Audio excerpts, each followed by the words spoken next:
Hello, everyone. Welcome to another episode of Tailgate Talk. We're your hosts, David, Nick, and Joseph. Boys, satellite people. Howdy. Howdy. Nick, satellite location again. Man, that's where the math budget went this year, I guess. Dude, I'm hopping all over the place. I'm sightseeing, enjoying my time. Can I say? I'm living. That you are. Well, we had another great first week of college football to start the season. Lots of joy, lots of pain. It's a good time. So why don't we just hop right into it? And two. Oh, and two.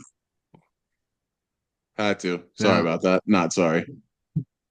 I'm sure. Let's go ahead and I hop I into have it more words and on give that ourselves later. our recap. All right, hold on. Let me get it going. Let me get it going.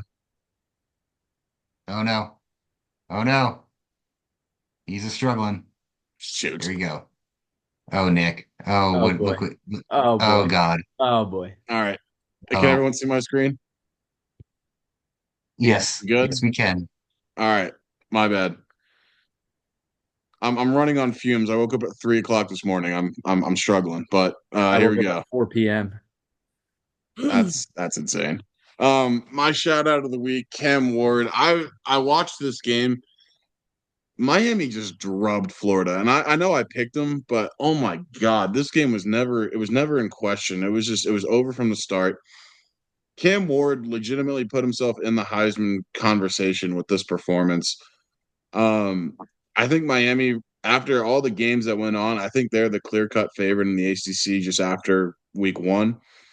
Obviously, that's subject to change. They played a bad Florida team. We'll learn more about them as the season goes on. But you can't ask for much more out of your guys going into a hostile environment and just taking it over and absolutely destroying your rival. Um, so Cam Ward he turned down the pros to go to Miami, and I think that he's in for a big year. So yeah, I think that this was a pivotal weekend for Miami, and I think that they're setting themselves up in what is it, year three of Cristobal? Is that right? Year three? Yeah, I think three. I think this could be the best year for them under him.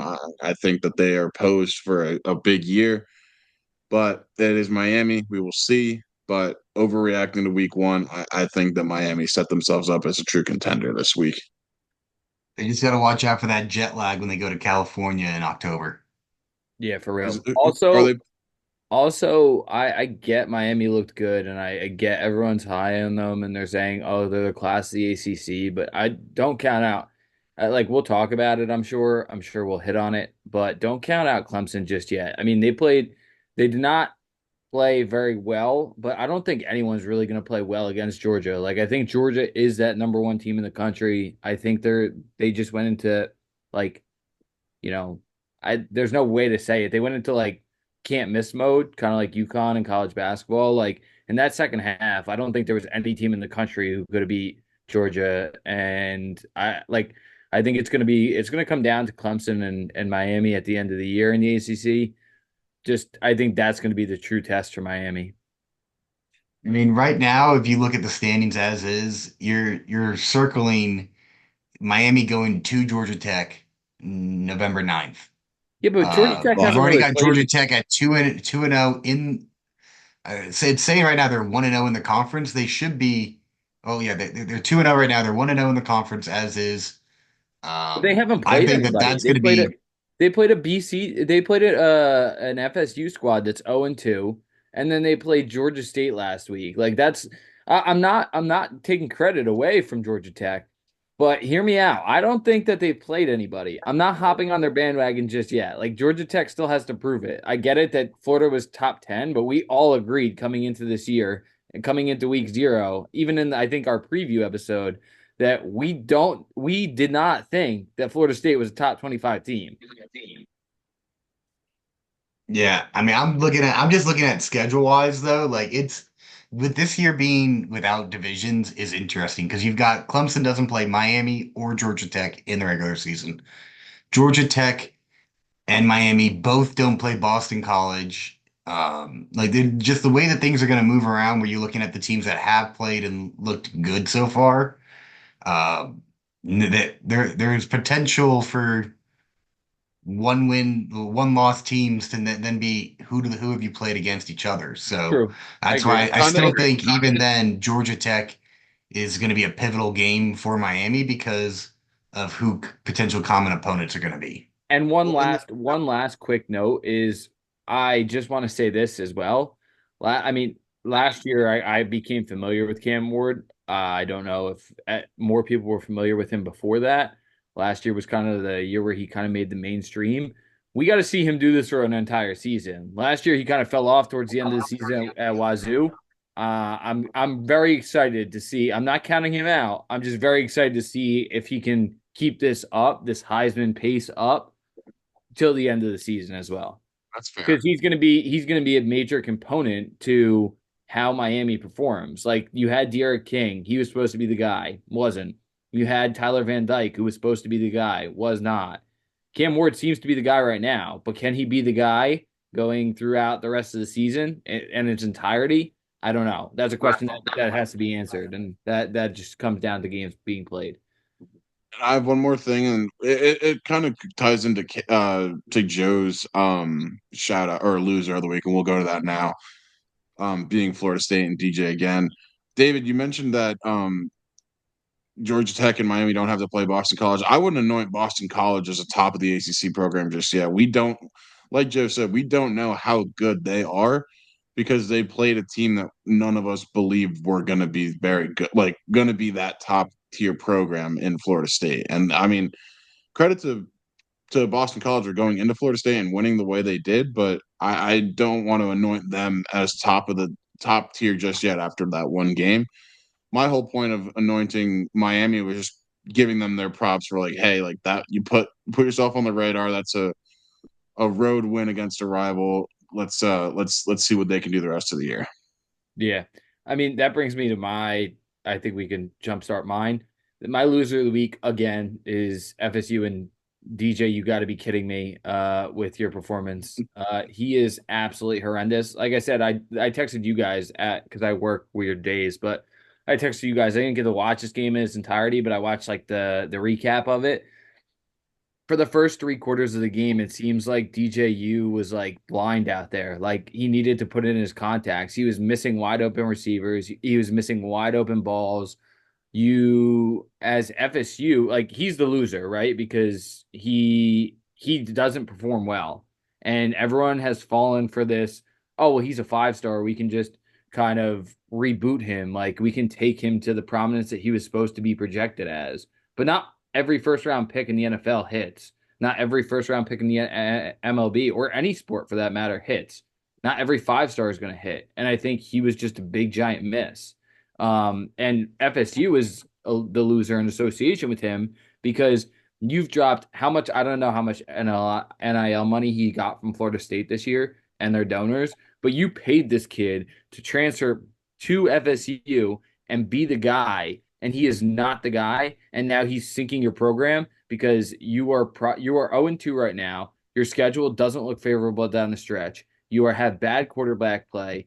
You were supposed to be a top contender in the ACC, and you're not. And now you have NIL money that could have been spent elsewhere, and you spent it on this quarterback who's not even good. That's probably going to get benched before the end of the season at this rate. So I think they're both the kind of the loser of the week. I hope they can fix it and turn it around, but it's very unlikely with what I've seen in the first two games. You lost to a Georgia Tech team who, like I said, I'm not criticizing them and just not bought in entirely yet. I think what they're doing is great. I love to see small programs rise to prominence, but you also beat a BC team that wasn't supposed to be very good. Like I'm not going to criticize BC obviously, but I like BC. It's just they weren't a top 25 team coming into this year. So that's why they're my loser of the week. I was impressed with Castellanos. I think that he was a baller. I think he reminds me a lot of like the Kyler Murray play style, which is Exactly. fun as hell, and especially in college. Like I said, I don't think he'll be a pro or anything, but he has that Kyler Murray play style. And I remember watching Kyler Murray in college, and he was like must watch TV. So go ahead. Sorry, I didn't mean to interrupt. Yeah. For me, what stood out these two games with Florida State has been the line play on both sides. I'm looking at the stats here. For just if we're just looking at the snapshot of Boston College at home, Florida State they rushed the ball 16 times for a total of 21 yards, averaging 1.3 yards per carry, and that felt generous with what I saw was going on there. They abandoned the run so quickly. I mean, and part of that is having to do with that first quarter, they ran three offensive plays. They just have not been able to establish the offensive or the defensive line at all because you've got Boston College on that flip side averaging 5 yards a carry. I think throughout the entire night, I was texting back and forth with Nick. It feels like 4 yards before the um, the running back was getting touched for Boston College, and just equating to what felt like 6 yards a clip, 10 yards a clip. It was effortless, and that is the same thing that happened against Georgia Tech, where what should have been the strength of this team, that defensive line has not shown up for a single quarter, and the offensive line for Florida State has not really enforce their will outside of the first drive against Georgia Tech. And that's something that they need to reconcile because if they can get behind the offensive line and run down people's throats, that is where you give DJ the best chance to manage the game. Because again, like we've been over this, we know what DJ is. He's a game manager. But At you best. cannot put the ball into his hands to win the game, I think, and expect consistent positive results. You have to make it easy for him. You have to find quick, easy throws that he can make. And that's still a challenge. But it all starts with that offensive line and that defensive line, and they just have been soft. And that's the last thing I think I can say about it without repeating myself over and over again. Congratulations. One last thing. Congratulations to Circle K. I think I sent you the TikTok that came up on my feed this week. Congratulations to Circle K on however much they're paying DJU to Thank their advertise for brand. them, and because he is god awful, but he is taking their money. Take that to the bank, DJU. Take it to the bank. You should be able to buy a nice house with that someday. I'm not going to add too much on. You guys said it. Poor Florida State. Yeah. All right, David, your loser of the week. It's my own team, Clemson. After that second half started, oof, that was rough. And again, I think I'll point out to it again. It's coming down to momentum and will and just continuing to fight, and to get yourself on schedule. Clemson's offense could not do that the entire game. Um, they're playing the best team in the league, so that's to be expected. But when you hurt yourself as much as they did in the first half, you set yourself up to have that type of second half. So credit all to Georgia. They imposed their will. They did what I expect them to do to pretty much every team Correct. this year. But Clemson, hopefully this is a wake up call for the guys. But it was hard to watch. I mean, late in the second half when you're seeing um, more and more missed tackles, you're seeing just guys getting loose, wide open, running free, and we've got our secondary. I think it was Venables running into the ref and then looking for Mhm. a call for like looking at the ref like, what are you doing instead of chasing after the guy? Like it was a second half to forget, and hopefully they wash it out and move on. But I got to call them out for not showing up in that second half. This Are you weekend is gonna. guys I have a question for you guys as Clemson fans, real quick, and it might need a week to think on it. I'm not hitting the panic button, but where is like the Dabo love right now in Clemson, South Carolina? Like, obviously, Georgia is who Georgia is, right? And they were going to beat any team by 40 in the second half last week. But like after the season he had last year and going now into this season, like if he doesn't win the ACC, if he doesn't perform the way that we're familiar with Clemson performing, the way I got into college football. Like, where does that stand for you guys as Clemson fans? That's my question for you. And it might be nothing. It might be, hey, he's Dabo. He won us two national titles. We're good with it. Like whatever. And he's gonna rise to the top of the ACC. But like worst case scenario, if he doesn't, like where are you guys at with that? I'll go first, Nick. Back in high school, I went to the Dabo Sweeney football camp.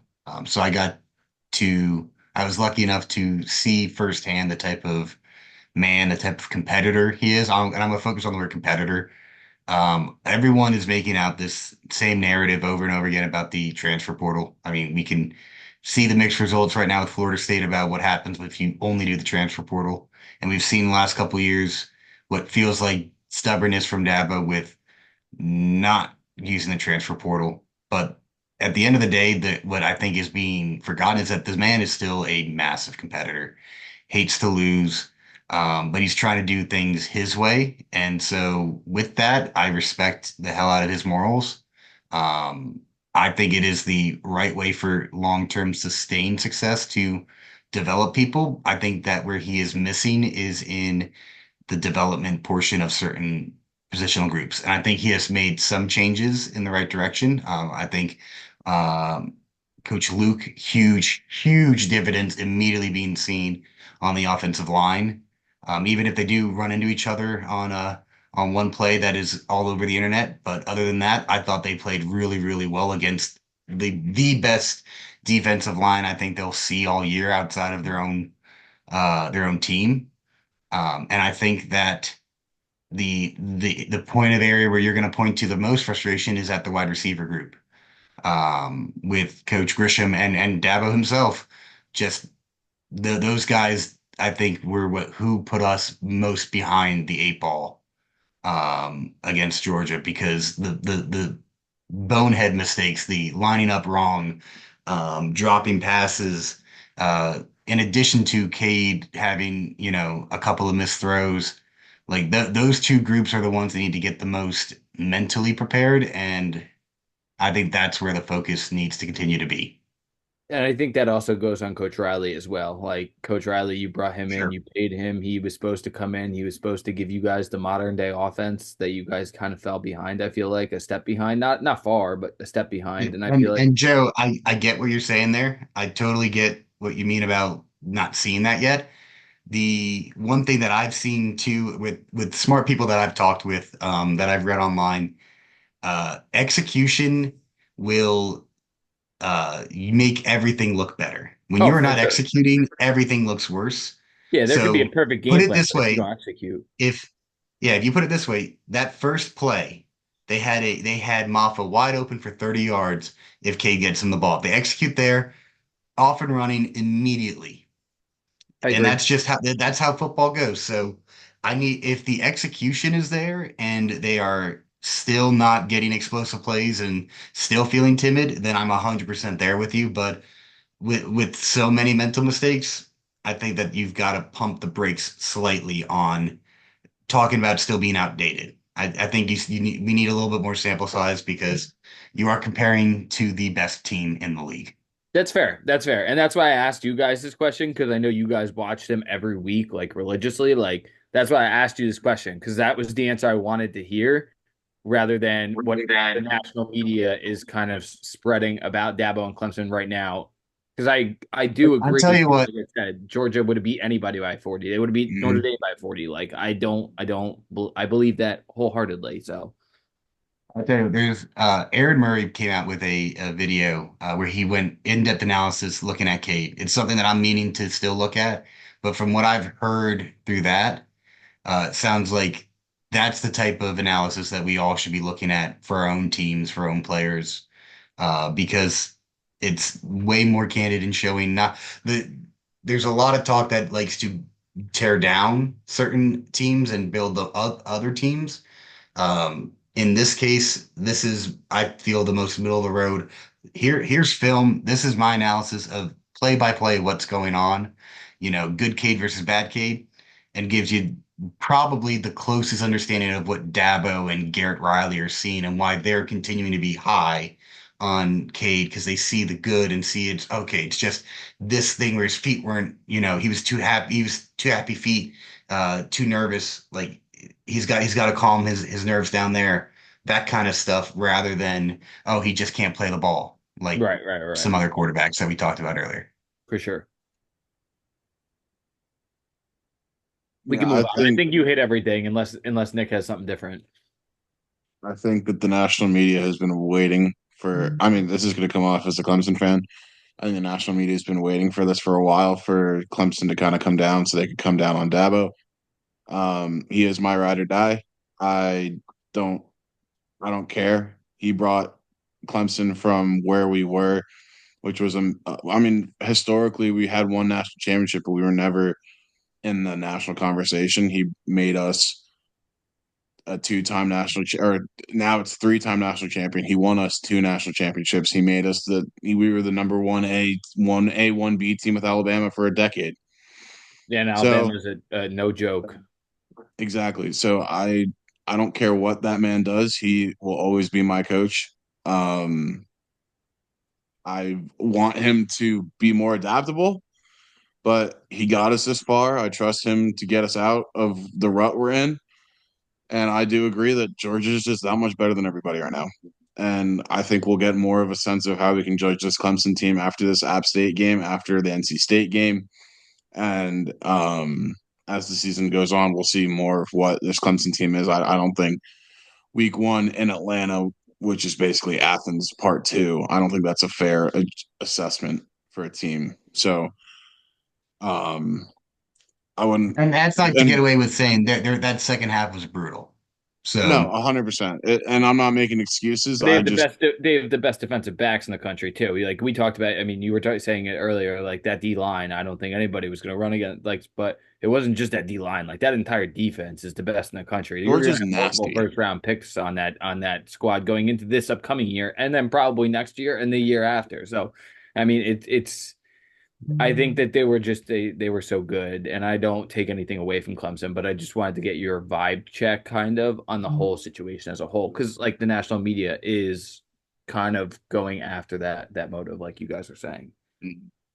I want to do a little quick thing here, Joe. I'm a little disappointed in you. You're going with your loser being Florida State and DJU. You didn't have the opportunity to give your winner out to Notre Dame going into Aggieville and coming out I big. love it. I love it. I love it, but I wanna save that for a different week. I want to save that for I'm keeping that one in the back pocket. All right. I have future plans down the road. All right. Just follow me. Follow me as I walk down this college football season, and we'll definitely get there. I'm very happy though about it. I'm very happy. Yeah. Breaking news: Well, I think Florida is going to start. Breaking news: Florida is going to start five-star DJ Lagway against Sanford over They should Graham have done Mertz. that the first week. Billy Napier. He deserves to be fired after week one. After that performance, he should have started DJ Lagway, the 5-star, in the first week. Graham Mertz did nothing at Wisconsin. All of a sudden, you were like, nope. He had one decent year at Wisconsin. We're gonna start him, or one decent year at Florida, his first year. We're gonna start him come week one over this young 5-star quarterback who's looked fantastic all offseason. Don't even get me started on that. Let's make some picks. Yeah, let's do it. I'm make some down. picks. David, great week 4-0. Joe, great week 3-1. I did all right. Oregon, what the hell?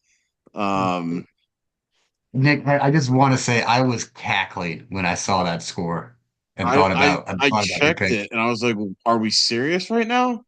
It is what The it best is. part is when you look at their stat line, you're like, really? They only scored that many points? Yeah, I have yeah. no idea Even if how you that look at the happened. highlights, you're like, they only scored that many points. Yeah, it was a disaster. It was a catastrophe. But we move and we move into locks.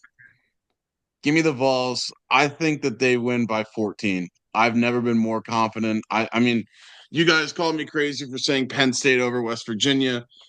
I'm getting the same gut feeling that Tennessee stomps NC State this weekend in Charlotte. I think that I mean, NC State looked terrible against Western Carolina. They were lucky to win that game.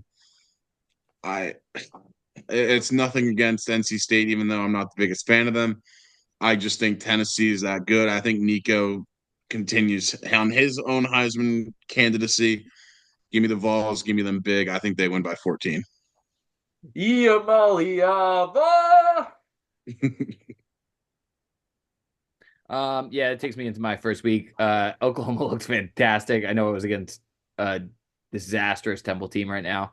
I don't think Houston is that good. I think they're going to steamroll over them. Love Jackson Arnold. Love this defense. A lot of 5 stars on that D. I think Venables is getting this program in the right direction, and I think that they're going to go into the SEC play with a very, very good record, and I think we'll see what happens from there. But I think non-conference they're just going to dominate. So give me Oklahoma -30. Kentucky over South Carolina. That's That's it. No Fair words. enough. Nick's got it right there. Fair enough. All right, pick 'em time. Um, I dipped into my David bag. I'm going with the Hawkeyes over Iowa State. Who would have thought that Iowa would have scored 40 points week one? Boys, I actually bold take here. I think that with their coach coming back, I think they go back to how they normally score. Um, so are you? my whole thing here is that Iowa should fire Kirk Ferentz, um, Brian Ferentz, whoever the Ferentz at the head coaching spot, whoever it is, shouldn't be there anymore after this year. Give me the Hawkeyes. I think they win this one, but I don't think they score any points. They just got a 5-star wide receiver, top wide receiver in the country. Congratulations, Iowa. Why? Why would you do Hope he that to learns how to yourself? block. Don't know why. He's a 5-star wideout. That's all I know. He committed earlier this week. That man's gonna learn how to block. Um, so I'm taking Kansas -5 here. I think Kansas is the real deal. I don't know much about Illinois this year, but I mean, I really think this Kansas team is going to be dominant in the Big 12. I think they might even win the Big 12 over Utah. Like they have that chance. So give me Zona. Kansas -5. It's an easy pick for me. Though I know the line I think moved on this, so like half a point or a point. Doesn't change my mind at all. Give me Kansas -5 here. I'm rolling with the Yellow Jackets over Syracuse. This Two is and a half interesting point to me. I want spread. to hear this. I want to hear this. This is interesting to me. This is definitely so. I've been talking with some Georgia Tech alum, and they're half expecting to lose to Syracuse just because that's Georgia Tech thing to go. I say no. This is their year. I'm all in on Haynes King. I'm all in on Georgia Tech. I think that they're going to try and make a hard run at the EC championship game. Give me the Yellow Jackets. Interesting. All right, now we go to the upsets. My upset looked so good in the first half last week. But rest in peace, North Dakota State. This week I'm going with Pitt over Cincy. I was Hey, surprised.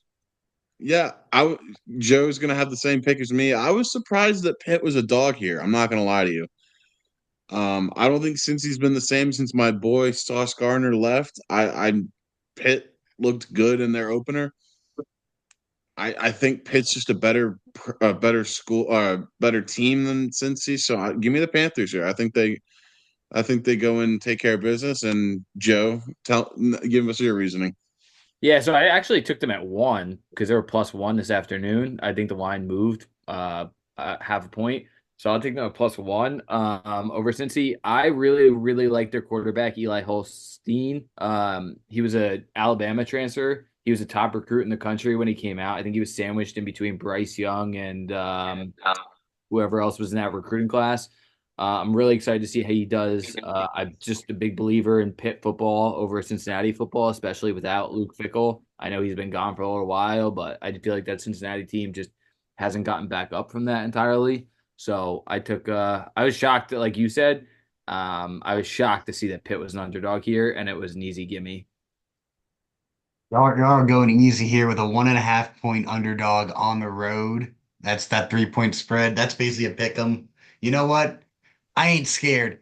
Give me the Wolfpack over Tennessee in Charlotte. I want to see something funny happen. You're Uh, nuts. I I am ready to go on this. You know what? This is a heat check since I'm 8-0. Let's see what happens. I'm gonna call my shot right here. NC State pulls the upset. You're nuts. Dude, Tennessee is a different Just remember beast. what I yelled before.